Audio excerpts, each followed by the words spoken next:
Ganesh audio काय करायचं झालं? एकच मिनिट सर,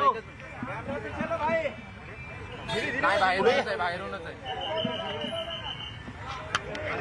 आता उद्धव साहेबांची प्रेस आहे ना की नाही? तुम्हाला माहिती अजून ते काही बोलवलं की नाही तुम्हाला? मला माहित नाही म्हणून म्हणतोय. इन्व्हाइट नाहीये स्पेशल. बारसू ग्रीन रिफायनरी संदर्भात बारसू गावामध्ये स्थानिक गावकरी नागरिक तीव्र आंदोलन करतायत. ठाकरे गटाचा त्यांना पाठिंबा देखील आहे. आंदोलनाचा कोणत्या दिशेला जाणार, काय निर्णय घेण्यात? असं आहे की रत्नागिरी जिल्ह्यामध्ये राजापूर तालुक्यात जो काय ग्रीन रिफायनरी प्रोजेक्ट होणार असं जे काय म्हटलं जातं त्या संदर्भामध्ये आज बारसूमध्ये खूप मोठ्या प्रमाणामध्ये असंतोष उफाळून आलेला आहे. हा असंतोष उफाळून आला असताना मला सरकारला एवढंच सांगायचं आहे की लोकांच्या जीवाशी खेळून लोकांना दडपशाहीनं गप्प करून सत्यापासून दूर जाऊन तुम्ही अशा पद्धतीनं आपलं राजकारण करून आपला पक्ष जर वाढवणार असाल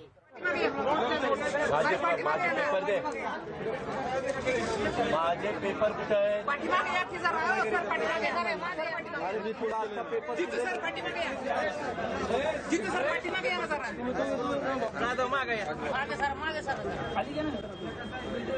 हे आता दिलेले पेपर कुठे आहे?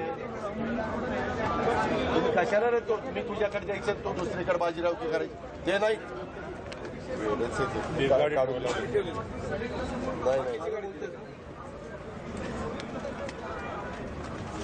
तर बारसू रिफायनरीवरून वाद पेटलेला असतानाच राजकीय नेते प्रतिक्रिया देत आहेत. विरोधी पक्षनेते अजित पवार बोलतायत आणि त्याहीपेक्षा अनेक लोकांना अप्रत्यक्षपणे रोजगार देणारा हा प्रकल्प आहे असं तुम्ही सांगताय. तर मग तुम्ही खुलेआमपणे चर्चा घडवा. मी स्वतः तिथे येतो आणि तुम्ही कोकणातल्या जनतेला कसं 1 लाख लोकांना नोकऱ्या देणार, कशा पद्धतीनं 4 लाख कोटी रुपये खर्च करून हा प्रकल्प कोकणाचं अर्थकारण बदलणार, हे तुम्ही एकदा जनतेला खुलेआमपणे तुमच्यामध्ये हिंमत असली तर येऊन जाहीर व्यासपीठावर सांगा. परंतु आजपर्यंत भाजपाने हे धाडस दाखवलेलं नाही. त्यामुळं शिवसेना आपल्या भूमिकेशी ठाम आहे. शिवसेनेची भूमिका सुरुवातीपासूनची अशी आहे की जे जनतेला पाहिजे ते त्या जनतेच्या मागणीकडे आम्ही त्यांच्या पाठीशी उभं राहणार. 2022 साली पत्र लिहिलं होतं त्या ठिकाणी प्रकल्प व्हावा असं म्हटलं होतं. असं आहे की उद्धव साहेब ठाकरेंची आणि विशेष करून शिवसेनेची भूमिका कधीच बदललेली नाही. उद्धव साहेब ठाकरेंनी त्याही वेळेला सांगितलं की जनतेच्या मागणीबरोबर आम्ही राहणार. भूमिका कोणाची बदलली? ही भारतीय जनता पार्टीची बदलली. तो नाणारला होणारा हा जो ग्रीन रिफायनरी प्रकल्प होता तो कोणाच्या सहीनं रद्द झाला? हा देवेंद्र फडणवीसांच्या सहीनं रद्द झाला. आज देवेंद्र फडणवीसांना आणि त्यांच्या पक्षाला कोकणातल्या तरुणांच्या बेकारीची काळजी वाटायला लागली. खूप मोठं प्रेम आलंय. मग त्यावेळेला रद्द का केला होता? आता पुन्हा तो प्रकल्प चालू करण्याकरता म्हणून माननीय उद्धव साहेबांची मुलाखत एक मी ऐकलेली आहे. त्यांनी स्पष्टपणे सांगितलं की त्यावेळेला केंद्र सरकारकडून आग्रह होता. ते मुख्यमंत्री होते त्यावेळेला आणि मग मुख्यमंत्री असताना त्यांनी बारसूला ही पूर्णपणे उजाड, मोकळी आणि जांभा दगड कातळ असलेली जागा त्यांनी सुचवली. केंद्राचा आग्रह असल्यामुळं. आता केंद्रामध्ये सरकार कोणाचं आहे? भाजपाचं आहे. राज्यामध्ये सरकार कोणाचं आहे? भाजपाचं आहे. मग त्यांनी जनतेकडे गेलं पाहिजे आणि जनतेला खुलेआमपणे चर्चा करून आम्ही तुमचं काय भलं करतोय हे सांगण्याचं धाडस का दाखवत नाहीत? त्यांना राजकारण करायचं आहे. त्यांना फक्त आपला कोकणामध्ये पक्ष वाढत नाही, तो वाढवायचा आहे. पण कोकणामध्ये त्यांचा पक्ष वाढणार नाही. आणि जर तुम्ही एवढं लोकांचं चांगलं करणार होतात तर आज तिथे पत्रकारांना जाऊन द्यायला तयार नाही, मीडियाला जाऊन द्यायला तयार नाही, लोकांशी चर्चा करायला तयार नाही. 144 कलम लावून तुम्ही लोकांना दडपशाहीनं सरकारी दंडुकेच्या जीवावर या ठिकाणी कोकणातल्या माणसांना तुम्ही थांबवू शकत नाही. त्यामुळं भाजप सांगतो त्यापेक्षा भाजपच्या पोटामध्ये काळं आहे आणि म्हणून ते खुलेआमपणे चर्चा करायला धाडस दाखवत नाही. ठाकरेंनी जी जागा प्रपोज केली होती 13,000 याची, त्यावर आक्षेप नव्हता का त्यावेळेला स्थानिकांचा?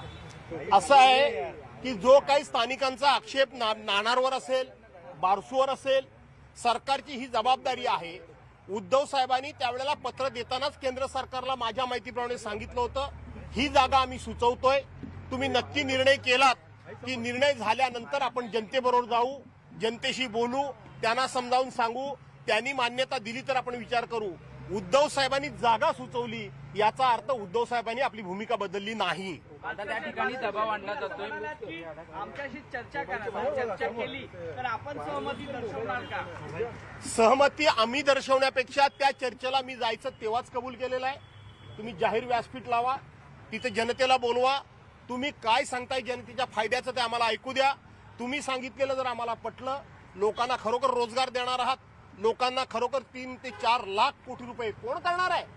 ओमान मधला प्रकल्प हा त्यांनी पाठिंबा घेतलेला आहे, जो ज्याच्याबरोबर हा प्रकल्प होणार होता त्यांनी, आणि म्हणून तो आम्हाला पटलं तर आम्ही नक्की पुढाकार घेऊ. परंतु भाजपाला फक्त राजकारण करायचं, लोकांचं भलं करायचं असतं तर वेदांता फॉक्सकॉन सारखा प्रकल्प त्यांनी तिकडे पाठवला नसता, त्यांनी एअरबस सारखा प्रकल्प तिकडे पाठवला नसता, त्यांनी ड्रग बल्क प्रकल्प तिकडे पाठवला नसता. असे अनेक प्रकल्प दुसऱ्या राज्यामध्ये पाठवायचे येऊ घातलेले, आणि जो प्रकल्प आलेलाच नाही त्याच्याकरता पर्यंत आपल्या महाराष्ट्राची निर्मिती झाल्यापासून अनेक वेगवेगळ्या प्रकल्पाच्या बाबतीमध्ये आंदोलनं झाली, कधी लोकांचं सहकार्य मिळालं. आता समृद्धी महामार्गाचं पण मला आठवतंय लोकांचा विरोध होता, परंतु चर्चा झाली, त्यांना योग्य मोबदला मिळाला, त्याच्यातून मार्ग निघाला, आणि मार्ग निघाल्यावर सगळ्यांनी तो महामार्ग होऊन दिला. तशा प्रकारे ह्या प्रकल्पाच्या बद्दल वेगवेगळं मत. 100% तुम्हाला तो व्हावाच असं म्हणणारा वर्ग मिळणार नाही, किंवा नाही व्हावा असं म्हणणारा पण वर्ग मिळणार नाही. परंतु त्यांचे जे विरोध करतायत त्यांची कारणं काय आहेत, त्यांचा जर विरोध पर्यावरणाच्या दृष्टिकोनातून असेल, तिथलं एकंदरीत कोकणचं जे काही वातावरण आहे ते बिघडवण्याच्या निमित्तानं असेल तर समजावून सांगितलं पाहिजे. त्याच्यातल्या तज्ज्ञ लोकांनी त्यांच्या प्रश्नाला, त्यांच्या शंकेचं निरसन केलं पाहिजे. मला आठवतंय एनरॉन प्रकल्प आणताना पण बऱ्याच जणांनी त्याला विरोध केला, नंतर तो विरोध मावळला आणि तो प्रकल्प त्या ठिकाणी झाला.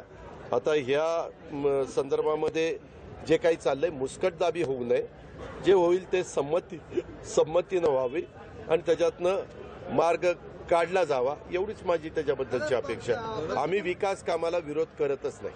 प्रसिद्धी माध्यमांना देखील त्या ठिकाणी जाऊन दिलं जात नाही, आणि जी स्थानिक लोक आहेत त्यांना देखील मी सांगितलं ना त्याबद्दल. चर्चासत्र भारतीय जनता पार्टीनं सरकारनं घडवावं, त्यानंतर आम्ही आमची भूमिका अधिक स्पष्ट करू. धन्यवाद. सर्वांना कोण पुढे जाऊ